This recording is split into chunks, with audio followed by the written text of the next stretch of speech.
Hey, what's up, everyone? It's Andrew Nemani with Permission to Shine. Welcome back to another incredible episode. We've got Cy Wakeman. She is a drama researcher.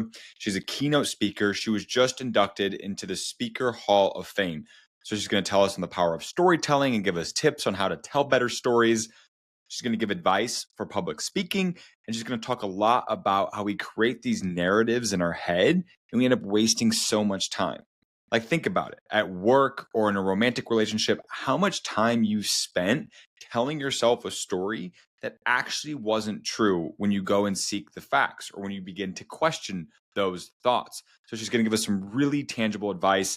We actually grew up in Sioux City, Iowa together, so this was a super fun full circle moment for me. She's moved to Mexico, which you'll get to learn about because of an amazing life that she has built for herself. So please enjoy this conversation. If you enjoy it, pass it on to somebody that you love. And as always, I really enjoy hearing from you guys. The email to reach out to me is andrew@permissiontoshine.org. And you can find us across all social platforms: YouTube, LinkedIn, Instagram, Spotify, and Apple Podcasts. Let's dive into this insightful conversation with the wonderful author, speaker, and leader, Cy Wakeman. We're just inducted into the Speaker Hall of Fame. Congratulations. Thank you. What That was huge. crazy lifetime honor. The fact that, it's from your peers. So these are folks who, know, and that they deemed my life's work like worthy of that was, humbling. And it was just lovely. So thank you. What do you think makes for a good story? First of all, the story needs to be a reveal, and it's, again, a partnership with the listener.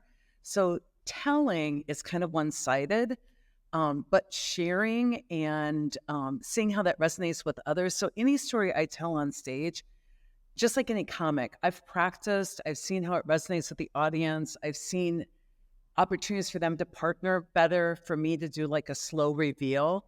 And so I think a lot of us who want to tell stories sit back and one-sidedly think about how to, the details of the story. And I think you've got to instead think of like the experience you're trying to create for the audience. And so I have a formula. The first thing I do is I like to interrupt people's thinking with like just some random statement or outlandish claim or counterintuitive fact. So people are like, whoa, what did she just say? And then I like to kind of... Can you give an example of that? Sure. So I might say, by the way, leaders don't manage the work of people, they manage the energy of people. And people are like, what? Or I might be like, by the way, your ego's not your amigo. My best advice, stop believing everything you think. And people are like, what did she just say? I expected her to say like, coddle or engage your people. And so I do a lot of those statements, and we built a whole company on making kind of counterintuitive statements. And then I like to kind of reveal the truth, and that usually unsettles people's mind.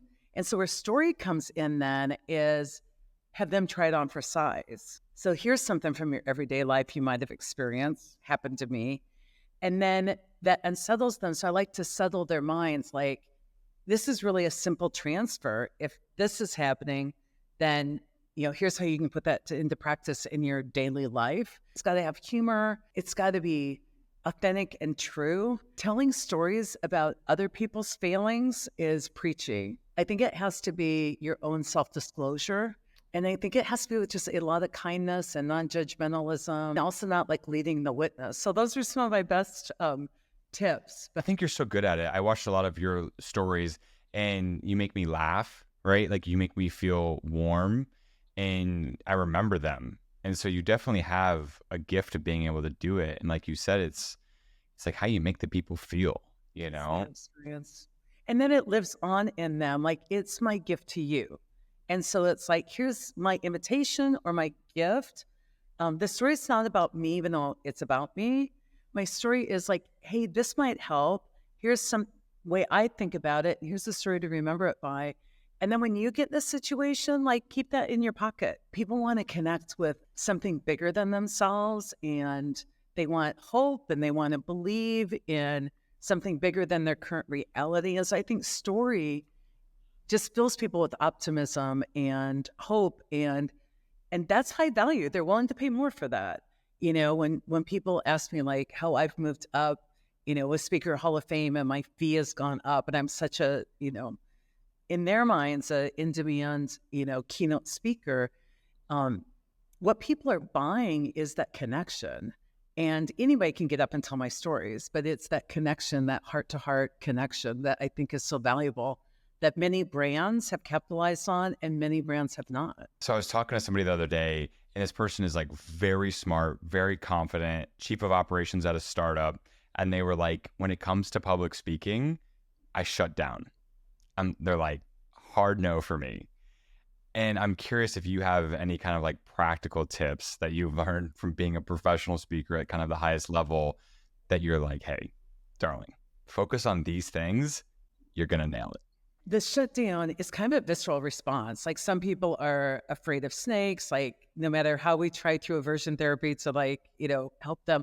Some people, it's a hard shutdown. And if that's truly the case, like don't re-traumatize yourself. Like who knows why? Find a way to communicate that may not be standing on stage in front of your entire company communicating. It could be like, I'm just going to like iPhone video myself and speak from the heart, or can get myself saved and make a bullet point that I'm okay with reading from. But I think what we do is we start to pile on ourselves. Like I have to get up and speak, and it needs to be better than the best speaker. And I can't say, and I can't use notes, and I have to do it. I have to stay within the time limit, and I have to, and I don't think anyone could perform under, that. Let's say, you're dating someone, they're taking you to their parents' house, and they're like, I love you, just be yourself. And while you're at that, like, don't use this word because in my culture, it means this. And you got to remember there's like 37 rules not to do at the dinner table. And I love you and you're great. But definitely, can you tie your hair up and can you do this? And like, never tell that one story. And you probably don't want to mention your parents. Well, there's just no chance you have for being authentic and real. And a lot of times we do that to ourselves. I like to just have people, one, know that speaking's a skill. And if you want to get better at it, get a coach that can help you first move through your self-limiting beliefs. It's all mental. And your rules for yourself and your self-violence where you're like, oh, I screwed that up, and get away from needing to memorize and kind of find your way of communicating. And then, that coach can help you be authentically you from the stage, or play a video while you stand on stage and just do a little bit of debrief. Thank God the world's getting less formal now, and we don't have to have these polished speakers. Everybody's a good storyteller when they're telling a story they've processed, connected with, edited for public consumption, and find their own way to put it out there. I love that analogy. If you were going to boil it down to like three things, you're about to go on stage, you got this like audience of 10,000, they're all chanting sigh, sigh, sigh. And you're like, all right, three things I got to do to have this audience like my little puppets. Yeah. What would those three things be that you're going to tell yourself before going on stage? My three things for me is energy is not anxiety, it's excitement.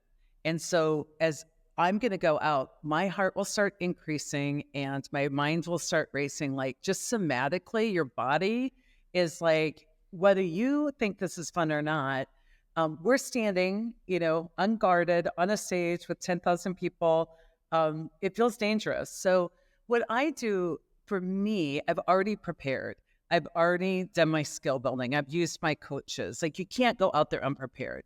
But in that moment before I go out, I greet myself and I get into my own body. And so I'm a very somatic person that I really slow my breathing down. So I do where I press my palms together and I consciously do some box breathing so that I get in my body and I have the benefit of oxygen. Sigh, remember your intent is to make invitations. I'm not here to change people's lives. I'm going to put out there an invitation and some people will, accept it. So I remind myself that it's not my job to make their experience, we're partnering. And then I center myself in my body and really get present. And then honestly, if I'm being fully transparent, I I give it up and I just go, I've done my part, and the rest, universe, do your magic. I'm going to go out there and do the best I can do today. And, like when I published my first book, it was hard to even like get out of bed. And I'm like, I got to manage how this book sells. I got to manage like how people interpret it. I got to manage how they understand it. And my mentor at that time, a wonderful elder, said, no. Your job is to write the book. The universe will take it from there. What happens to the book after you wrote it and gave birth to it? None of your business. None of your business. You fulfilled your contract with the universe. And I think when we're trying to play too many roles, like me play universe and me play you and then me control you, like I think so many people get on the wrong side of being kind of a helper, because help becomes the sunny side of control. Like, I'm helping you, but here's what I need you to do with my information, and I need you to love me as well. And I have to just center myself back in. So the 3 things are come in prepared and greet myself, get really present, get my body calmed down, move into my body, and then acknowledge that what is going to happen from here on out is not a lot of my business. I think there's a really beautiful kind of spiritual approach to that. I feel like you did not pick it up in your hometown of 800 people in north central Iowa. I could say that. I know what those towns are like. Where did that come from? I probably, weirdly enough, did pick it up in my hometown of Iowa. Let's go. All right. Go Iowa. Like, I think it was always a seeker. Honestly, like I loved hearing stories at church. I was raised Catholic and I loved hearing stories, but I think I was always a seeker because I was 6 of 7 kids. And so by the time my summers, my mom was just like, figure it out, right? I found out that every church had a Bible school a different week, and they had snacks and crafts, super cool crafts. And it was a small town. So I literally went every week to a different Bible school. I think I was just exposed to a lot of religions. The nuns in my particular church were really cool women, and they weren't teaching me religion. They were teaching me spirituality. And I would tell you in junior high, I found a book of Rumi quotes, and I would say it's a book I stole because there's no way to like check it out of our library. And I stole that book as a little thing of Rumi quotes. And it just, I saw early on that suffering's really optional and self-imposed, and so I was a seeker. I went on to college and I had some definite challenges with drugs and alcohol. And I went into a recovery program, and I met a woman who introduced me to the Course of Miracles when I was like 19 years old. And so 1, I think I was always a seeker, but 2, I really believe that so many people in my life showed up, and I was a really good absorber of information, and I could take this story and see how it applies here. It wasn't religious focused, but I could just really look to all the teachers. I got to start in my hometown. What was it about the alcohol and drugs that drew you in? I think I had a lot of trauma that I didn't have tools or language for. I had a lot of anxiety. I wasn't really comfortable being out in the world. I think I was kind of scared of my own greatness, to be honest. Like, I was kind of scared of my gifts. And so I just felt like I couldn't trust myself, and I needed to put a damper on things. It was a way to work hard and then shut my mind down before I learned meditation. It was like the cheap seats version of learning to self-regulate and, learning how to be an adult in life. I hadn't learned a lot of that. And so I found that drugs and alcohol in the beginning worked really well. They seemed to keep me safe until they didn't. And I also knew that there's some part of myself that chose that as the fastest path to help. I'm not the person who's like, oh, good thing that happened. It made me stronger. It didn't kill me. I don't believe in justifying trauma or self-trauma, but it did get me into a program where I became a therapist. And I became really connected to a lot of great things. And then I went out and made a lot more mistakes, not with drugs and alcohol, but other stuff. And that got me, a piece of the puzzle, and I made more mistakes, and that got me a piece of the puzzle. I just don't think you can live life preemptively figuring it out and then living perfectly. I think life's really messy, and you just got to go out in the mess and take the lessons as they come, be a good processor. Thank you for sharing that. That's really interesting part of your life that I didn't know about. And then I was sober for a long time. And then I Was that hard? for me, it wasn't hard because I was so ready. I'm of the camp that I don't think the cure for addiction is sobriety. I think the cure for addiction is community and connection. And I was so lucky because I had a lot of people just scoop me up and love me up and then call me up to greatness. And so the community was something that became so valuable to me that it just was never worth the relapse. Good for you. I love that. So are there things that you do to stabilize yourself? Weight workouts, hiking, sunlight in the morning, pretty clean eating. I'm not at all rigid on any of these things because my life is up and down. I do a lot of self-nourishment by reading, and I curate like my Instagram feed to be all like positive thinking and really nurturing. So even if I'm scrolling, it's not doom scrolling. It's not toxicity pouring into your brain. Toxicity. It's not a bunch of suits and clothes and hot girls like my Instagram. Exactly.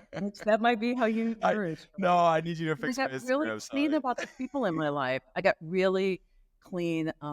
I kept thinking, how can I grow to not be triggered by unhealthy people? And then one day it dawned on me, I'm like, how could I build myself a safe place that I, as an adult, keep unhealthy people out so that I just have a lot of safety? And it sounds corny, but it was just like starting to parent myself like I would parent myself if I were a child and protect myself from a lot of forces. Don't expect the child to just be able to deal with, lack of stability, but just to say, you know what, we turn away from that and we turn towards, something more nourishing.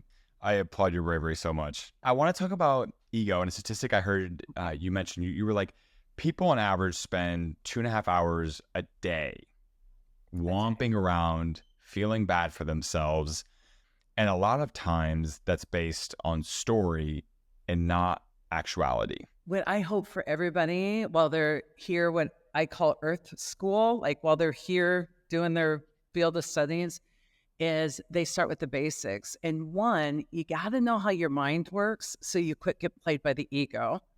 And two, you've got to understand how reality works so that you quit arguing with reality and spending so much time in an argument with reality, because it's when you're going to lose like 100% of the time.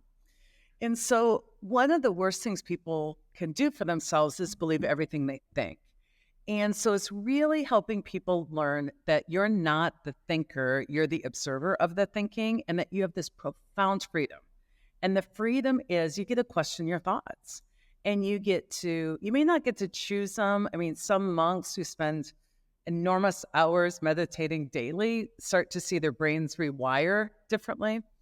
But the biggest freedom we have is when I think a thought, I can question it. And through my inquiry, it makes sure that it releases the ego's grip on that thought. This is so important because in my research, I found that people spend about 2.5 hours a day suffering in drama because they're believing their own thinking without question. And so here's an example. I'm driving to a work site, and all that happens, just the facts, are someone driving a pickup truck in the lane next to me who appears to be male moves into my lane, giving me less distance than I prefer. That's it. And I notice that some of the bumper stickers on his pickup don't align with my belief system about the world. That's it. There's not much to suffer on there. And I make good choices. I really value safety. So when this person comes into my lane, allowing me less room than I prefer to be safe, what I do is I make a good choice. I slow down. I let them in. And I'm not suffering. I'm unbothered by it. In fact, I've noticed driving's kind of like that. Like sometimes you got to let people in and you're fine. We're a team. But when I get to work, there's no bonding to happen there. I don't go, hey, Andrea, I had this weird thing happening. This guy got in my lane. I like more room, so I let him in. How are you doing? That isn't cheap bonding, as Brene Brown would say. So when I get to work, I'm really upset. I'm like, oh my gosh. So there's this guy who doesn't value human life and obviously doesn't care about women. You should have seen his bumper stickers. And he just thinks he owns the road. And he just is a male chauvinist pig, slams into my lane, just tries to run me off the road. It's like attempted murder. Like this guy got up this morning seeing how he could disenfranchise women. And I'm off and running. And I make horrible choices. When he moved into my lane, I'm like, gang on, big boy. And I speed up and put us both in danger and then justify my irrational choices based on my story about what he did to me. And I started to realize that most of the feelings we have aren't from our reality. It's hard to get riled up about somebody who just moved into my lane a little too closely. So the ego loves this energy burn. And the ego eats anger for lunch. And so what ego does is it takes facts and adds story. And if we're not good connoisseurs of our own thinking, we don't question the story, and therefore we suffer. Now, pain's inevitable. It may be disruptive and shocking when, somebody moved into my lane. But that was 1 second. I gave the guy the next 3 hours of my life. I am the one fueling my suffering. And most people are outsourcing their happiness today. They're outsourcing their life experience of the day today because they just aren't questioning their thinking. So powerful. Have you read The Untethered Soul? I love that book. Michael Singer. Oh my gosh. My sister put me on that book like a long time ago. And I remember when I first started to read it, I was like, this is dumb. I can't get through this. It doesn't make sense. And she's 5 years younger than me. And she's so much wiser than me. And she's like, Andrew, just stick with it. And I just kept trying to read it. And that book changed my life. Let things pass. Do not get clogged up. You've published 4 successful books. Which one do you point people to first if they're just going to start?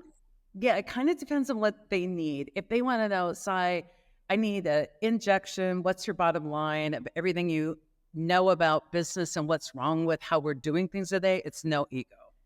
And I challenge change management. I challenge engagement theory. I challenge, personal accountability and how we're teaching it. Like I took all these conventional wisdoms and evidence-based researched against them and said, we've gotten that polarized and we need to find the and in here. And here's how you can modernize that. So that pure business. If you're new at you haven't read Michael Singer and you're kind of like, then Reality-Based Leadership, my first book, is great. And then my last book, Life's Messy, Live Happy, is if you're seeking on a more personal level, because that book is more about the personal lessons that I've come to know to be true in life and a lot of stories around those. So that's not written as a self-help book. That's written as a self-disclosure book, and hope that helps. That's awesome. Thank you. So my mentor at Medtronic, I loved my 5 years there. I got to work with some incredible people, launch some fun technologies. And it was so fun for me because he would, when I would be learning from him or in our management training programs, he'd be like, hey, so there's a study that Cy Wakeman did. And I'm like, hold on, I know her. And what a small world. So I told him that we were going to talk, this mentor of mine. And he was like, I'd be really curious to hear her perspective on kind of the current generation of workers versus former, right? And maybe we start with kind of like employee motivations. Are you seeing them shift? I think that every model oversimplifies to give us a data point, and we need to take the data point but not live contained by the model. Realizing that you grew up more tech savvy than me is really informative if my motive is good. So if I want to enter into a mentor-intern relationship where I both teach you and learn from you, then it's so good for me to know that you grew up with, this digital ability and that I learned to type and then worked on the VAX computer. And one, so we can forgive each other early and often and stop the judgment and start the mind melt. I really believe in the genius of the collective. Gone are the days that I have the answer, I'm the smartest one in the room. So when people ask me how motivation has changed, it usually is this weird self-fulfilling prophecy combined with revisionist history, combined with judgment. What do I mean by that? Revisionist history. People are like, well, I first got a job. I just really wanted to serve my community. I saw a burning bush. God came down and told me to be a nurse. And I'm like, I was there when some of you were choosing to be nurses. There were 3 jobs: secretary, teacher, nursing. They said, I don't want to be a secretary. And I'm talking in the early 80s. I don't like kids. So let's pick nursing. They didn't have any like big burning bush. Years later, they're like, this next generation just wants a mountain bike. And when, we were called to this profession, I like started laughing. I'm like, no, you weren't. But I guarantee you there's a point you committed to this profession. When was it? And their stories all were the same. Somebody saw greatness in them and tapped them on the shoulder and said, you're not going to slack your way through this. Come be great. I see it in you. And it was some elder reached out to them and said, let me show you multiple positive possibilities about what you could do for the world. There are maybe presenting changes in motivation. So as young people come in and they're like, dude, I'm not going to show up and just take your word for it and never see my children and work 60 hours. And people are like, well, you need to pay your dues. I'm like, time out. You are regretting working 60 hours. You have somebody in your midst that can show you how to do work in 4 hours a day, and you're demanding that they come back to the office and do it the old way. Like, what is our role as elders to free our next generation up from our ignorance and our lack of knowledge? Humans are still humans. They still have their egos. And so as I watch people come into the workforce, we all have the same motivation on one level. We want to be seen, heard, loved, appreciated, valued. We want to have impact. And we want people to trust us with the keys to the kingdom. We got something to give. Every generation, it presents, the presenting problem may be a little different, but the core issue is completely the same. I love this. Well, you just have so much insight. When you're hiring from somebody, or when you've seen the best hiring managers in the world, have you picked up on any commonalities or things that you like to do? I think some of the best hiring managers create a space where I send the message like, I don't want you to perform. I want to see if this is a place where you want to come create with us. And I'm going to sit here, even though I have to evaluate and discern which candidate's better, let's create a space for the next hour that you can show me you, and that there just aren't wrong answers, because hopefully I've screened out really misfit candidates, right? So they manage their own energy so that they're patient, they allow silence and space. They say to people, you might not have an immediate answer. In fact, I would love something beyond your immediate answer. Like, take a few seconds, think about this, and let me into your world. How do you process this? I want to give people on the first interview their best shot at being brought out, and I need to work on their behalf, asking questions like, what is a time in the last 3 months, so you don't have them search their whole life, in the last 3 months or the last month, that you were part of delivering results less than what was desired or required, and tell me about that. And I just listen. If they go, well, first I have to let you know my boss is really crazy, and the company is misrun, and that tells me a lot about them. I'm looking for them being able to self-reflect and show me their accountability. And if they say, you know what, I delivered a project late, and even though it ended up making money for the company and there's a lot of benefits, it was late. That was my example. And then I'll ask them, I'm testing their ability to self-reflect, because self-reflection is the foundation of accountability. It gets them out of ego. And I'll say, what was your part in that project being delivered late? And I want them to be self-reflectors. Also test people, not in a gamey way, but their interview started with how they parked. Did they cheat and take a patient parking spot? Because I was in healthcare. How did they greet? I make sure that they greet. There's a couple people in their path. They're just data points. Love that. I interview and use the probationary period. Like, I interview and try that person out and have a lot of dialogue with them and commit to their development the day they walk in the door. When you have an incredible skill, I think of like drawing people in. Even if you were asking me hard questions like, hey, why did you F that up? Or what was your role in that? I would feel comfortable in sharing that, which I think as a leader is a good thing. You get a lot of vulnerability. If somebody shares something vulnerable, then as a fellow human being, I have a responsibility that I can't invite something and then use it back against you. That's like what narcissists do. Like, if I invite it and you're, sharing something vulnerable with me. It stays between us. I don't use it against you. How did you decide to live in Mexico? I have had a love affair with Mexico from day one. When I was a little girl, I loved anything about other countries. A guy would visit our school every year and did this program about a country he had visited. I just was a geek about it. I started coming to Mexico 30 years ago. When I got off the plane, it was like the energy, like, remember this is pretty awesome. And so my kids and I came here a ton. I started to think about retiring here, and that was always many years off. And weirdly enough, that part of me that knows what I need before I need it, I was with a friend. We stopped to look at a house just for fun on our way to lunch. And I watched myself like buy a house. And I'm like, this is ridiculous. It's not time. I did that right before 2020. And I came down here for a weekend and the world shut down, close to my house. And my whole life, I worked hard so that I could vacation. And I started to think my world fell apart. My marriage fell apart. The world fell apart. My best friend died. My nephew was like, my business, like 2020, like many people, the world fell apart. Sounds like you got hit a little harder though. I got hit really hard in the business I'm in, but it was tough stuff. And I tuned into my body and my feelings as the whole world was falling apart. And I said, what am I feeling? Relief, joy, burden gone. And my friend sent me a quote. It said, barn burnt down, now I can see the moon. And I felt like I was put in time out, like on a sabbatical. Like I could go through this. I was stranded. I could go through this as a prisoner or a monk. And I'm like, I'm going to take this sabbatical seriously. And I started to think, I want to live a life I don't need a vacation from. I want to curate and design my life. And I knew a lot about design theory. So I started thinking, like, how do I want to feel every day? And how would I design that?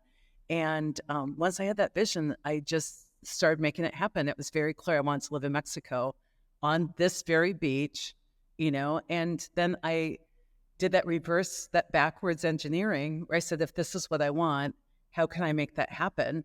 And I started saying yes to things that fueled that and no to things that didn't fuel it. And it happens, but I had to face myself in so many ways. Not to make this too long, but I had to ask better questions. I'm like, what does my soul crave? And it craved peace and not a hectic travel schedule and routine. And then I'm like, if that's what my soul craves, like, why am I not giving that to myself, right? And then I got stuck and I'm like, okay, I'm free to go. I can create this life. And it just was holding me back. And then I came up with the question, am I willing for people to be wrong about me to live the life I want to live? And it was that question that freed me up from everything, because I was still living the life my parents who had passed thought I should live. I was still living the life my fans thought I should live. I was living for all these other things instead of, have I ever asked Cy Wakeman what Cy Wakeman wants? And I had to be willing for people to be wrong about me. And some of them were pretty wrong about me, and others applauded. And quite honestly, most weren't that interested. I just had assigned myself this big meaning. Most of them didn't care. They're like, where do you live now? So I love it. So I sold everything in the States. I live full-time in Mexico, and it's the perfect fit for me. Good for you. Congrats on making your dream happen. Feeling we'll be in connection often, because we have a lot in common as far as what, some of the work we're trying to do in the world. Well, thank you so much for doing this. I learned a lot, and it just meant the world. Andrew.